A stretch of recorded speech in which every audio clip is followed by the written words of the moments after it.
ఇప్పటికైనా బుద్ధి తెచ్చుకొని బీసీల దగ్గర తప్పు అని క్షమాపణ కోరి ఎన్నికలకు రావాలి. 420 హామీలు నిలబెట్టుకోకపోతే కూడా మేము కూడా ఉద్యమిస్తాం, వదిలిపెట్టేది లేదు. ప్రజలు కూడా అర్థం చేసుకోవాలి. ఇప్పటికే ఎన్నోసార్లు మోసం చేశాడు రేవంత్ రెడ్డి గారు, మోసపూరిత హామీలు ఇచ్చాడు, మళ్ళా అబద్దాలతోటి ప్రభుత్వాన్ని నడిపిస్తాడు, కేంద్రంతో అబద్దాలు ఆడుతాడు. ఇటు కేంద్రం సహకరిస్తలేదని అదో మాట చెప్తాడు. కేంద్రం దగ్గర ఉండొచ్చు, కానీ నువ్వు ఇచ్చిన హామీలు నువ్వు నిలబెట్టుకున్నందుకు తయారు ఉండాలి. తయారు లేకపోతే వదిలిపెట్టేది లేదని కూడా ఈ సందర్భంగా తెలియజేస్తున్నా. ఇంకేమైనా అడుగుతారా? ఇంకొకటి, మీరు ఒక్కటే బీసీలకి నేను ఇది చేస్తా అది చేస్తా అంటాడు. ఒక నిమిషం మీరు వినండి. రిజర్వేషన్ పక్కా పెట్టండి. కేసీఆర్ గారు ఇచ్చిన బీసీలకు, రజకులకు, నాయ బ్రాహ్మణులకు ఉచిత కరెంట్ ఇచ్చి వాళ్ళకు లక్ష రూపాయలు ఇచ్చిండు. వీడు బంద్ చేసిండు కదా. 2, ముదిరాజులకు షాపలు, బెస్తవాళ్ళకు షాపలు ఇప్పటి వరకు కూడా ఇంకా రాలే. యాదవులకు గొర్రెలు అయ్యి బంద్ అయినాయి. అంటే బీసీలకు గతంలో కేసీఆర్ గారు చేసిన స్కీమ్స్ అన్ని బంద్ పెట్టారు. వీడు ఇంకా బీసీలకు చెప్తానని మాట్లాడుతాడు. కరెంటు బిల్లులు కూడా కడతలేరు. బీసీలకు ఏదైతే చెప్పినాయో గతంలో కేసీఆర్ గారికి ఇచ్చిన అన్ని కూడా మొత్తం పక్కకు పెట్టావే. ఇంకా బీసీల గురించి మాట్లాడే హక్కు నీకు ఎక్కడిది?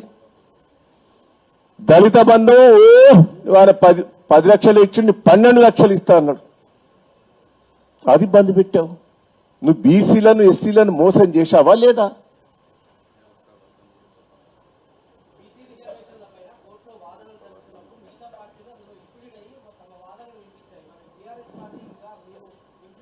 అది ఒక్క నిమిషం వినండి.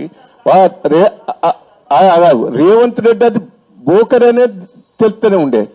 మేమే చెప్తాం. కేటీఆర్ గారు అయినండి, ఒక్క నిమిషం. కేటీఆర్ గారు అసెంబ్లీలో ఓపెన్ గా చెప్పే అది ఉండేది, నిలబడేదనే చెప్పే. నువ్వు మోసం చేస్తానని కేటీఆర్ గారు అసెంబ్లీలో చెప్పిన దానికి దానికి జవాబే చెప్పలేదా? ఇప్పుడు ఢిల్లీలో పోరాటం చేయాలి. నీకేమైనా ఉంటే రాష్ట్రపతి దగ్గర, మన గవర్నర్ దగ్గర పోరాటం చేస్తే ఇప్పటికీ మేము సిద్ధంగా ఉన్నాం. ఢిల్లీలో బీసీ రిజర్వేషన్స్ పోరాటం చేస్తే ఢిల్లీలో మేము ప్రైమ్ మినిస్టర్ దగ్గరికి రమ్మన్నా మా టీం వస్తుంది. మేము ధర్నా చేసేందుకైనా మీ టీం వస్తుంది.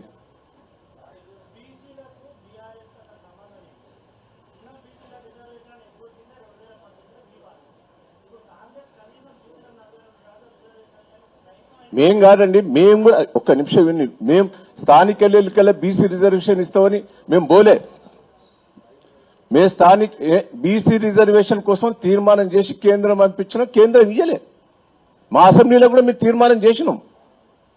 కేంద్రం ఆ రోజు బీజేపీ గవర్నమెంటే ఇయ్యలే. ఇయ్యనప్పుడు సప్లై ఎక్కుకున్నాం. కానీ మేము బీసీల కోసం మాయ మాటలు చెప్పి ఎన్నికలు పోలే కదా. బీసీలను ఆర్థికంగా పైకి వచ్చినందుకు చాలా తీర్లా వాడుకున్నాం. వాళ్ళకు సాయం చేశావు.